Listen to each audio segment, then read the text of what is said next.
You boys be quiet down there!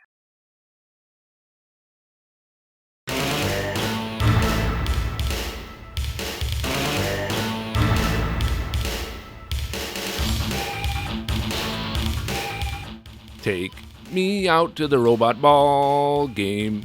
Take me out to the ball. Buy me some, what is that, a bag of bolts or something? And robot cereal. I don't care if 2020's the past.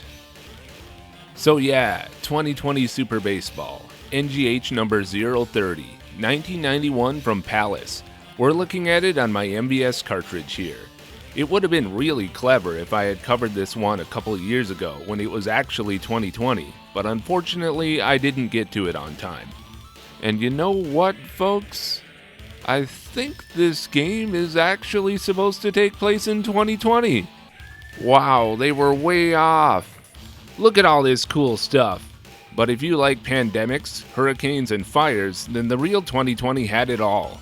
If only there was real cybernetic Super Baseball on TV to distract us from reality. So they finally jazzed it up. It's the year 2020. The SBA, Super Baseball Association, has replaced traditional baseball with robotic players and cybernetically enhanced humans, facing off in the custom-built CyberEgg Stadium. It has come to light that the SBA has been secretly manipulating the outcomes of games by controlling the robotic players. After players notice this cheating, they block the signals controlling the robots and proceed with the games. And apparently, some of the old franchises made the switch to Super Baseball because the American Dreams, a team from Baseball Stars Professional, is one of the teams here, with other teams perhaps getting renamed over the years, like the Naples Seagulls, because sure, why not? Ah, Naples, why visit when you can bite the cookie that bears thy name? It seems like almost everyone calls this game Super Baseball 2020. And well, yeah, that's understandable, since most games with a year in the title have the year at the end, especially sports games. Even the Sega Genesis port of this game seems to be officially titled Super Baseball 2020. So which name is right? Well, let's see what the game has to say about that. Super Baseball. Well, there you have it. Oh yeah, and the MVS carts are pretty clear about this as well. 2020 Super Baseball is the second game from Palace, the first one being 8-man. As discussed in the 8-man episode, Palace is really just SNK. It's a second-party label that they set up and then quickly retired. Soccer Brawl, which we'll be talking about in the next episode, was actually the third and last game from Palace, but they ended up ditching the name and just released that game as SNK. So with that being known, 2020 Super Baseball was developed by SNK's Team Galapagos. The same team is credited with Samurai Showdown 3 and Samurai Showdown Warriors Rage, among others. The name pops up in SNK credits here and there. Eikichi Kawasaki is the game's producer. The usual SNK staff are credited for the sound, including Tarkun, Tate Norio, Yamapi, and Toshio Shimizu. And while we're on the subject of Palace, what's the deal with these characters on the game covers? Okay, this umpire is excited and yelling or something, but I'll tell you, if you squint or look at it from far away, the Soccer Brawl cover looks like this guy's hair is the person's mouth, and they're making the same face. Why not just go 3 for 3 Palace games and have 8-man making the same face? RoboCop approves of all these covers, by the way. If these characters don't make the games look exciting to 90s gamers, I don't know what will. Sometimes the game's cover was how we decided which game to spend our money on back then. There were a few slight revisions to the game code on the cartridges released over time, and you would think that maybe this version number in the opening would change depending on the revision, but actually it always says 1.02C. By the way, in the SNES port of the game, it says SNES version 1.00C, and in the Genesis port, it says Genesis version 1.00.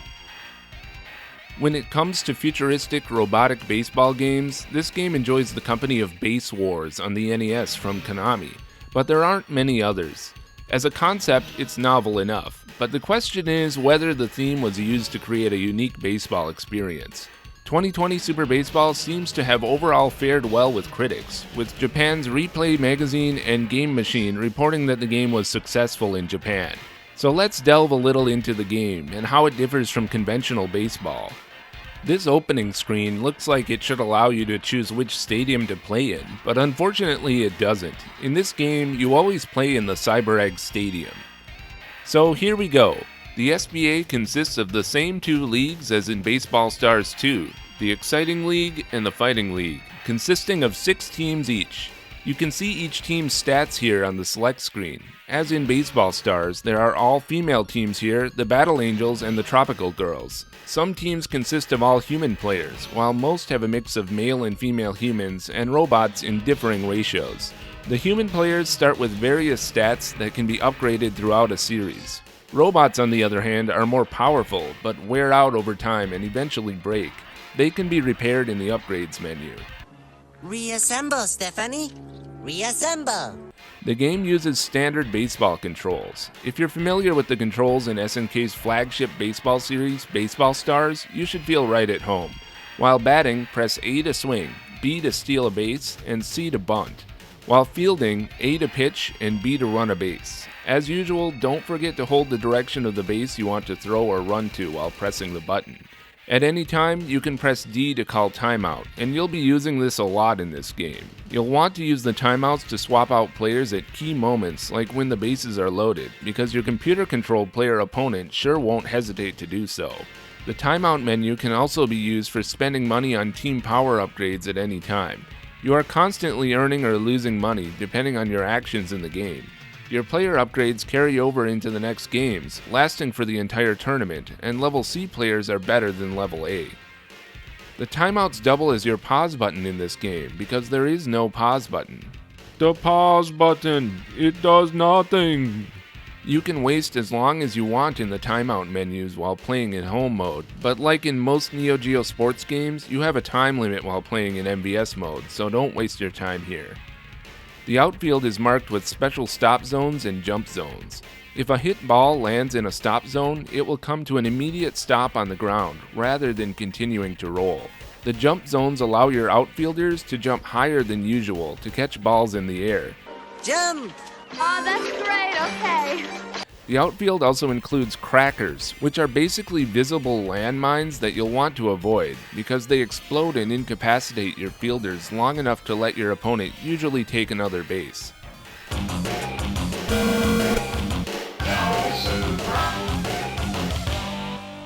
Yeah, everyone, now we set the cracker. Time to set the cracker, time to set the cracker, time to set the cracker, time to set the cracker, yeah! It would be cool if you could actually set the cracker, like choose where the crackers go on the field. Okay, this would probably slow down an otherwise very snappy arcade baseball game, and would most likely be pointless. As the game goes on, they keep setting crackers and more damn crackers until the field is practically nothing but crackers, so there's hardly anywhere to walk without getting blown up. Alright, one more bonus fact about the crackers. If you save and load in the middle of a game, it doesn't save the crackers, so you can load up a game in the 9th inning and have a clear field. I feel guilty resuming my game like this because it's like cheating. This game has a smaller foul zone than traditional baseball. If the ball is hit into the stands in this area, it's considered fair, and you can grab it when it comes down. Baseball has enough fouls, and less fouls means more fun. Don't worry, foul fans, there are still plenty. How does the audience enjoy the live action from under that glass? It looks like they're staring at a wall. And now back to the wall. I suppose in the case of Super Baseball, maybe they need the glass. Otherwise, who knows what could happen. Hey, I got me a souvenir! Here you go, kid. Actually, the game may not have been that far off in predicting the future here. The cool thing about 2020 Super Baseball is the more powerful cybernetic hits and pitches, but the home run zone is smaller than in other games, basically consisting of the area in front of the scoreboard in the center. Even with the home run zone smaller, there's still plenty of fun to be had trying to catch fouls and drives that roll down from the stands.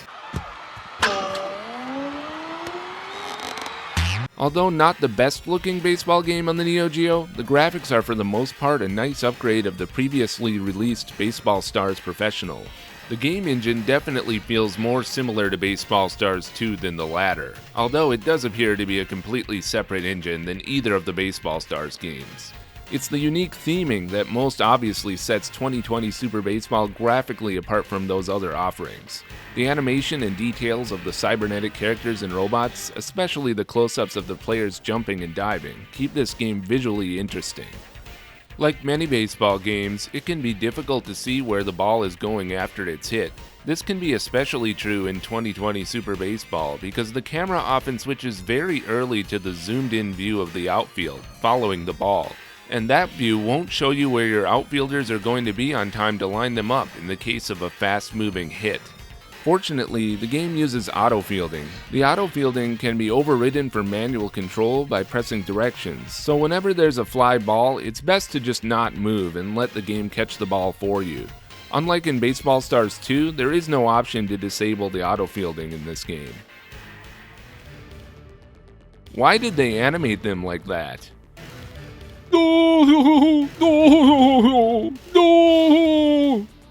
When the CPU starts to step up its game, using all its upgrades during the final innings, it almost feels like cheating. There's also the lucky 7th inning power-up to deal with, so you get a power boost for this inning, but so does your opponent. Like in the Baseball Stars games, the computer player is not easy to beat. Also, like in both of the Baseball Stars games, the game has no difficulty settings, other than the Class A and Class B leagues, not even in the MVS soft diffs menu. With practice, it's definitely possible to improve your batting average and move the ball more efficiently while fielding, so it's by no means an impossible game. But if you're not a pro at this game and don't mind cheating a little, the memory card autosaves at the top and bottom of each inning, so if things are going poorly, you can reset and start that part of the inning over before it saves, only allowing the save when you're doing okay. Otherwise, the game is quite tough, and the tournament consists of 15 games before you'll see the end credits. The one-player game can take about 8 to 10 hours to complete, quite long for a Neo Geo game. Like most sports games, Super Baseball 2020 is better enjoyed with 2 players. What game isn't made better by some couch competition? Wouldn't it be great if you could actually set the crackers? Oh no, my pitcher! What have they done to you? For both human players and bots that haven't exploded, the ambulance drone comes in to pick them up, which is a neat touch. Thank goodness for that 2020 shrink ray technology. The music in 2020 Super Baseball is not bad.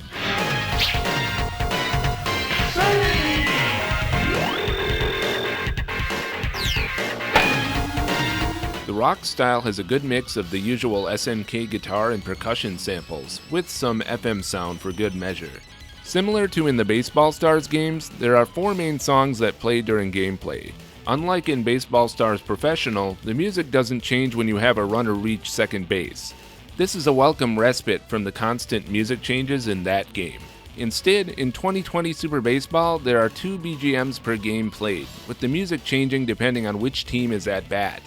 Just like in Baseball Stars 2, the league you're playing in determines which 2 of the 4 main songs you'll hear.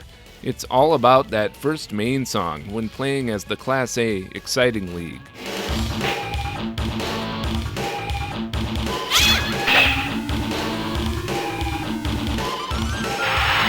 The second song for the Exciting League is kind of foreboding and depressing, so I can take or leave that one.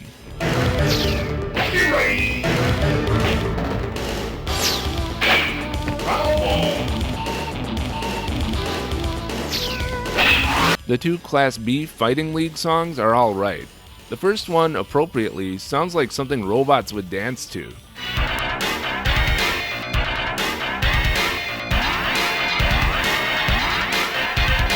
If you like that Neo Geo rock guitar sound, the game mostly delivers. Sorry ports, but there's just no substitute for the screeching Neo Geo guitar.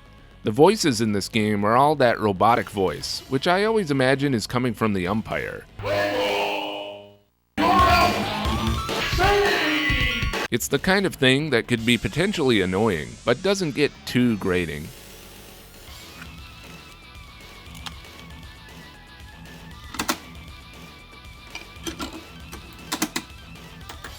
The Neo Geo CD version of 2020 Super Baseball is a standard port without any unpleasant surprises.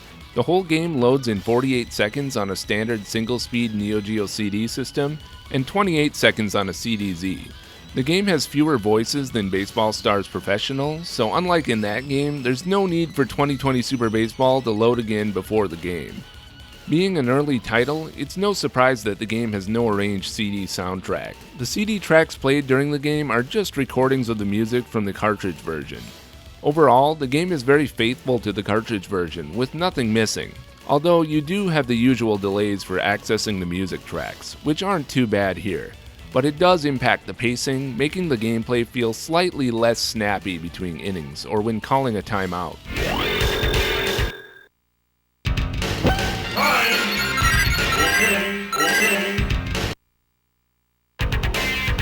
2020 Super Baseball was ported to both the Super Nintendo and Sega Genesis. I'm now going to throw it over to my friend Joe from Same Name Different Game to discuss those versions. Hey Alec.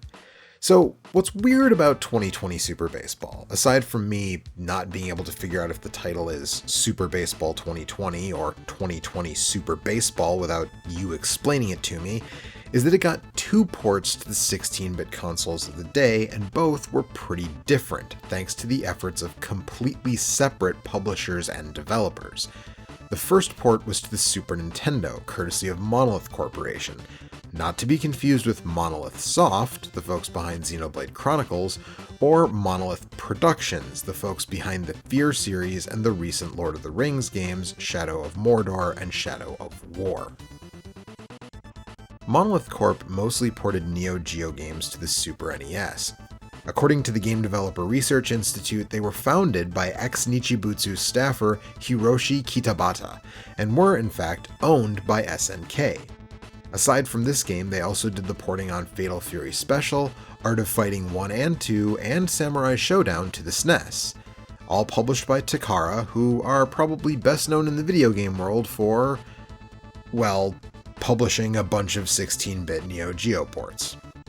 This version of the game, released in 1993, removes the crackers found in the field, which dramatically changes the later innings of a given game. It also takes away a lot of the jump zones, leaving only the one in front of dead center field fence. Overall, this makes the fielding portion of the game feel a bit more like real baseball, which is not what I want out of this kind of game, and I tend to presume the same of anyone picking up this type of arcade baseball experience. Also, while the Nintendo's 16-bit behemoth has a massive color palette that really pops on this port, the game feels quite sluggish, particularly when compared to the other two versions of the game. The audio also takes a big hit. The voices sound really bad for a SNES game, and the music feels pitched too high.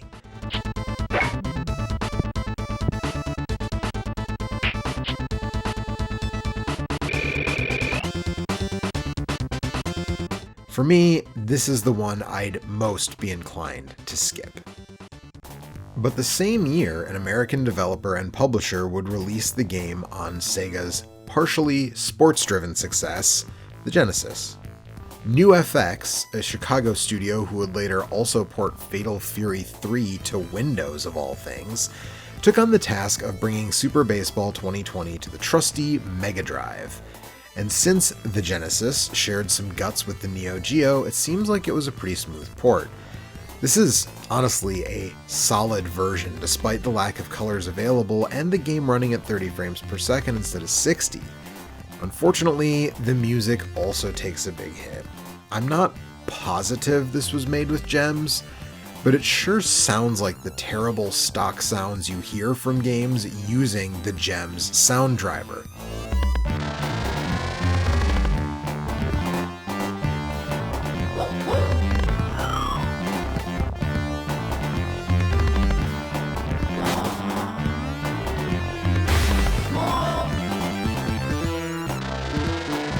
Though the voices are better than the Super NES port.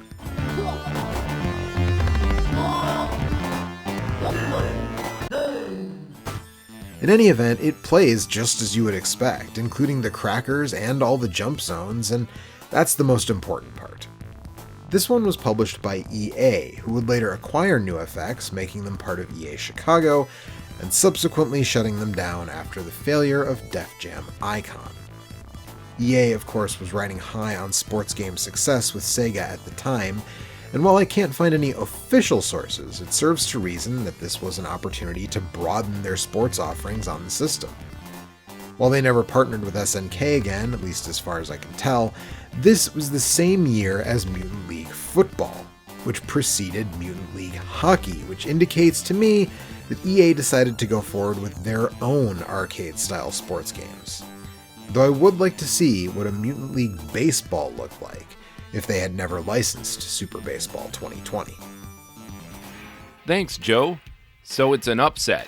That SNES version is disappointing, but aside from the wonky music, fewer colors, and lower frame rate, that Genesis version retains a lot of details and delivers the fun. The gimmicks, like the unique foul ball system and the crackers, make 2020 Super Baseball interesting enough to pull out and play once in a while, even though Baseball Stars 2 has the superior graphics and gameplay. I hope you'll agree that the concept is deserving of and well overdue for a revisit. Case in point, check out this 2016 concept art for a 2020 Super Baseball HD remake by Nick Foreman of Playground Games. Yes, that Playground Games that makes Forza Horizon. This was Mr. Foreman's personal project, made merely for fun, and is not an actual planned game. This looks awesome, and the right parties at SNK and Playground need to get together and make this a reality. So 2020 may not have turned out exactly the way SNK, Palace, predicted. Maybe they just guessed a little too early. With some more time, maybe one day we can still achieve cybernetic Super Baseball nirvana, complete with crackers and glassed-in crowds. And then quiz robots, baseball robots, and sex robots can all live in harmony. Time to set the cracker, time to set the cracker, it's time to set the cracker, time to set the cracker, yeah! Thanks for watching another episode of Neo Geo Generation. I want to give a special thanks to Joe from Same Name Different Game for joining us. Do me a favor and visit his amazing YouTube channel, linked below. Next time we'll be looking at NGH-031, Soccer Brawl. We seem to have a theme going here. So please post a comment and tell us your favorite Neo Geo baseball game. If you know other gamers, not necessarily Neo Geo fans, who might enjoy this series, please share this video. As always, thank you for subscribing, and I hope you'll join me next time. This is Neo Alec signing off.